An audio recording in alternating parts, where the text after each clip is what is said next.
Hi students, आज हम बहुत इम्पोर्टेंट टॉपिक डिस्कस करने जा रहे हैं।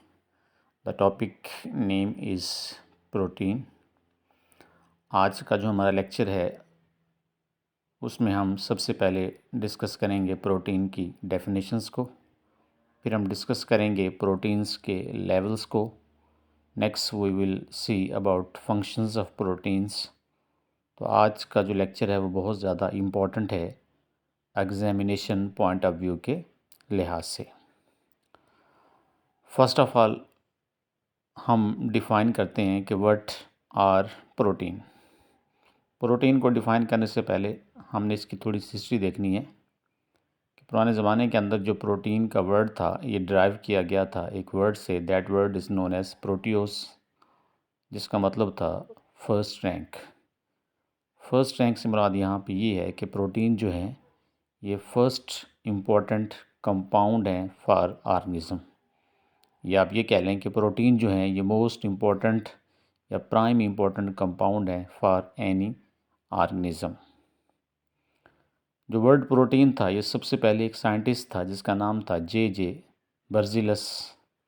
जे बर्ज़िलस ने सबसे पहले प्रोटीन का जो वर्ड था वो यूज़ किया इन 1883 के अंदर।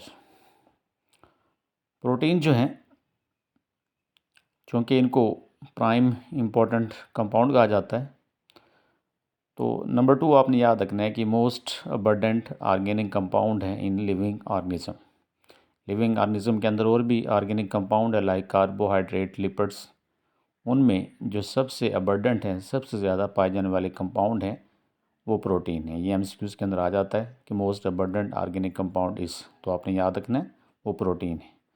और प्रोटीन जो है ये पॉलीमर हैं ऑफ अमाइनो एसिड, यानी अमाइनो एसिड्स मिलते हैं तो उनसे एक चेन बनती है। That chain is known as protein chain. अगर हम प्रोटीन के स्ट्रक्चर को डिटेल के साथ देखें, अभी मैंने बताया आपको कि प्रोटीन जो है ये असल में पॉलीमर हैं अमाइनो एसिड्स के। अमाइनो एसिड जो हैं ये ऑर्गेनिक कंपाउंड है, आपको पता है। ये अमाइनो एसिड्स के मॉलिक्यूल आपस में ज्वाइन होते हैं। अमाइनो एसिड के मॉलिक्यूल जब आपस में ज्वाइन होंगे तो एक बॉन्ड बनेगा। That bond is called peptide bond. Amino acid join होते जाएंगे और एक चेन बनती जाएगी। That chain is called polypeptide chain, और उसी पॉलीपेप्टाइड चेन को हम नाम देंगे प्रोटीन का। प्रोटीन्स के अंदर जो अमाइनो एसिड हैं उनकी तादाद फ्यू अमाइनो एसिड से लेकर 3000 अमाइनो एसिड तक होती है। सपोज़ हम इंसुलिन एक प्रोटीन है, उसको अगर स्ट्रक्चर को पढ़ें तो जो इंसुलिन है इसके अंदर जो अमाइनो एसिड की तादाद है वो 51 है। इसी तरह हमारे पास एक और इम्पॉर्टेंट प्रोटीन है। That protein is known as haemoglobin. Haemoglobin के अंदर जो अमाइनो एसिड है उसकी तादाद 574 है। तो प्रोटीन्स के अंदर जो मेन इम्पोर्टेंस है वो है अमाइनो एसिड्स की। अमाइनो एसिड्स के अगर हम स्ट्रक्चरल लेवल्स को देखें, या हम ये कह सकते हैं कि जो प्रोटीन्स हैं उनको हम स्ट्रक्चर के लिहाज से 4 लेवल्स के अंदर डिवाइड करते हैं। और ये जो 4 लेवल हैं प्रोटीन्स के, ये असल में अमाइनो एसिड्स की अरेंजमेंट पर डिपेंड करते हैं। अमाइनो एसिड अपने आप को अरेंज करते हैं। अरेंज करने की सूरत में हमें 4 तरह के मुख्तलिफ स्ट्रक्चर देते हैं प्रोटीन्स के। Those structures are known as structural level of protein. Structural level of जो प्रोटीन्स हैं उसमें जो प्रोटीन चेन है वो सिंपल लीनियर से लेकर कम्प्लेक्स फोल्डिंग वाली होती है। जूँ जूँ चेन की फोल्डिंग बढ़ती जाएगी प्रोटीन्स के स्ट्रक्चर का नेक्स्ट लेवल आता जाएगा। सबसे जो पहला लेवल है वो है प्राइमरी स्ट्रक्चर, और कम्प्लेक्स होकर बनाएगा सेकेंडरी स्ट्रक्चर। सेकेंडरी स्ट्रक्चर फिर कम्प्लेक्स होगा, वो बनाएगा टर्शियरी स्ट्रक्चर, और टर्शियरी स्ट्रक्चर कम्प्लेक्स होगा, उससे बनेगा क्वाटरनरी स्ट्रक्चर। तो प्रोटीन्स के स्ट्रक्चर को हम 4 लेवल्स के अंदर पढ़ेंगे। इन 4 लेवल्स को हम डिस्कस करेंगे। पहला लेवल है primary structural level of protein. हर वो प्रोटीन जिसके अंदर हमें मालूम हो कि इसमें इतने अमाइनो एसिड हैं और इसमें अमाइनो एसिड की ये सीक्वेंस है, that protein is known as having primary structure of protein. ये हमने एक डायग्राम ड्रा की है, इसमें हमें अमाइनो एसिड्स की जो चेन है वो एक तो लीनियर नज़र आ रही है और अमाइनो एसिड्स की तादाद को हम गिन सकते हैं, तो इस स्ट्रक्चर को हम कहते हैं प्राइमरी स्ट्रक्चर। तो ये लीनियर सीक्वेंस होता है और ये बेसिक लेवल है प्रोटीन के स्ट्रक्चर का, और यही बाद में बनाता है हायर लेवल। ये हमारे पास दो अमाइनो एसिड हैं जो आपस में ज्वाइन है with the help of peptide bond. एक अमाइनो एसिड्स का कार्बोक्सिलिक ग्रुप और दूसरे अमाइनो एसिड का अमाइनो ग्रुप आपस में इंटरेक्शन करेगा और उस इंटरेक्शन से वाटर का मॉलिक्यूल रिलीज़ होगा और वाटर का मॉलिक्यूल रिलीज़ होने से एक बॉन्ड बनेगा।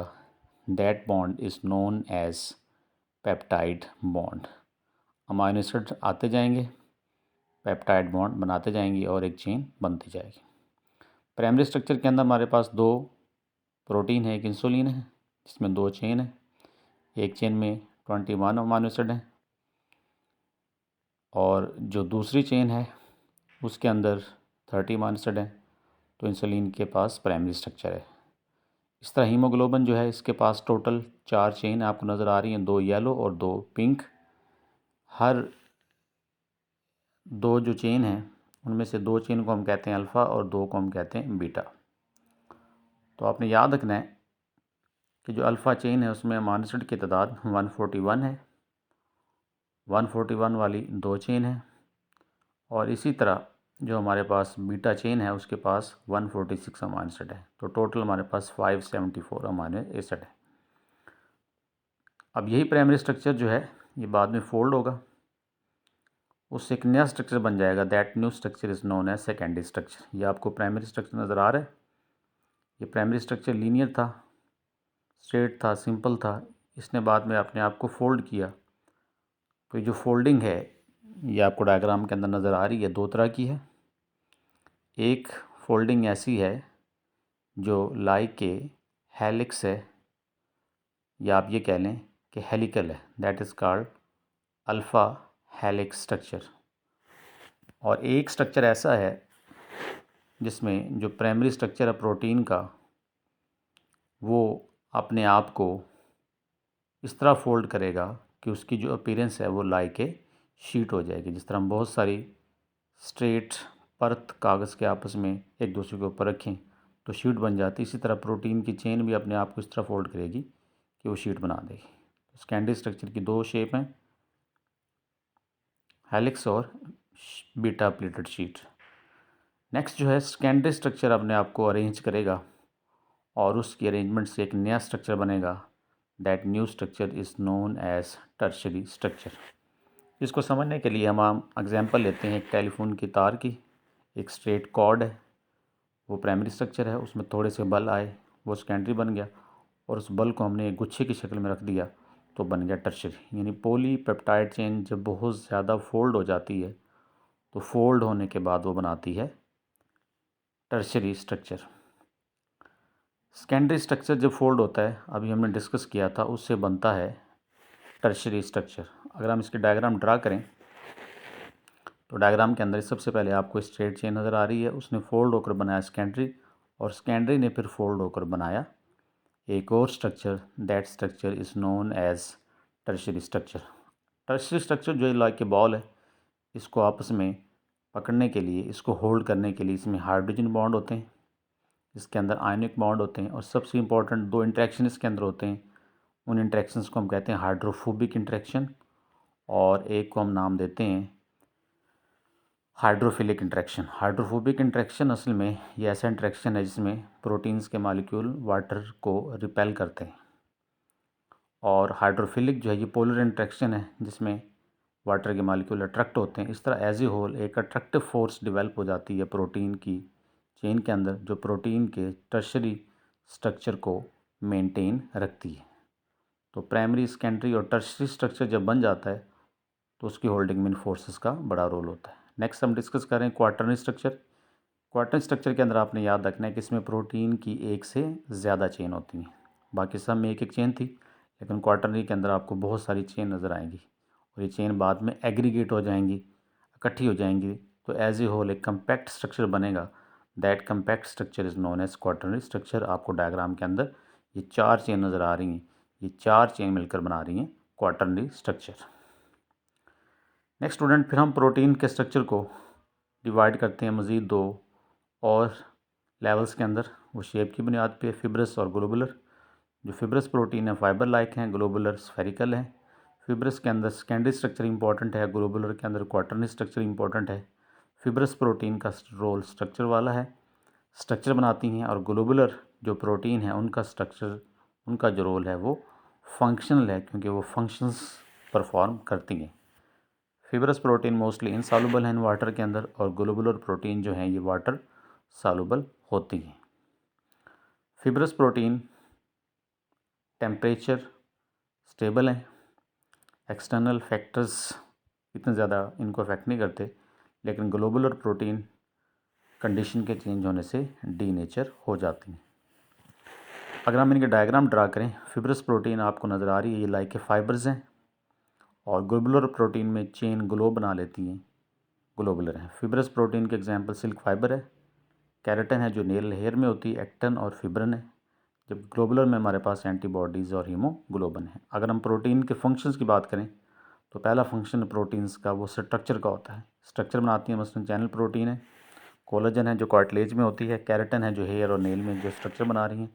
कुछ प्रोटीन का रोल इंजाइमेटिक है, कुछ प्रोटीन का रोल जो है वो हार्मोनल है, यानी एज ए हार्मोन वो काम करती हैं। बहुत सारी प्रोटीन ऐसी हैं जो एज ए ट्रांसपोर्ट एजेंट के तौर पे काम करती हैं, उनका रोल ट्रांसपोर्ट वाला रोल है। फॉर एग्जांपल हमारे ब्लड के अंदर एक प्रोटीन है दैट इज़ कॉल्ड हीमोग्लोबिन, जो ट्रांसपोर्ट करती है गैसों को। साइटोक्रोम है जो इलेक्ट्रॉन को ट्रांसफ़र करती है। इसी तरह कुछ प्रोटीन्स हैं उनका रोल ऑस्मोटिक होता है, वो हमारे ऑस्मोटिक बैलेंस को मेंटेन करती हैं। मसलन हमारे ब्लड के अंदर एक प्रोटीन पाई जाती है, उस प्रोटीन का नाम एल्ब्यूमिन, जो ब्लड के फ़्लो को कंट्रोल करेगी बाय मूवमेंट ऑफ वाटर। कुछ प्रोटीन्स ऐसी हैं जो ब्लड क्लॉटिंग के अंदर उनका रोल होता है, मसलन फिब्रिनोजिन इनएक्टिव होती है, जो ही कट लगेगा ये एक्टिव होकर बनाएगी फिब्रिन, और फिब्रिन बाद में क्लॉट बनाएगी। नेक्स्ट, कुछ प्रोटीन ऐसी हैं उनका जो रोल है वो मूवमेंट्स के अंदर उनका रोल होता है, मसलन एक्टिन है जो हमारे मसल्स में है, ट्यूबुलिन है जो क्रोमोसोम की मूवमेंट को कंट्रोल करती है। कुछ प्रोटीन ऐसी हैं उनका इम्यूनिटी के अंदर रोल होता है, इम्यूनिटी प्रोवाइड करती हैं, इम्यून सिस्टम का हिस्सा हैं, मसलन एंटीबॉडीज़ हैं जो हमारे जिस्म को बहुत सारे जर्म से बचाती हैं, वो प्रोटीन इन नेचर है। कुछ प्रोटीन ऐसी हैं उनका काम स्टोरेज है, स्टोर करती हैं, मसलन हमारे ब्लड के अंदर एक प्रोटीन है दैट इज़ कॉल्ड फेरेटिन जो कि आयरन स्टोर करती है, कैसीन है जो कैल्शियम और पोटाशियम स्टोर करती है, और कुछ प्रोटीन्स का रोल होता है कि उन्होंने जीन एक्सप्रेशन को रेगुलेट करना है। फॉर एग्जांपल रिप्रेसर प्रोटीन है जो जीन की एक्टिविटी को रिप्रेस करेगी अकॉर्डिंग टू इन्वायरमेंट।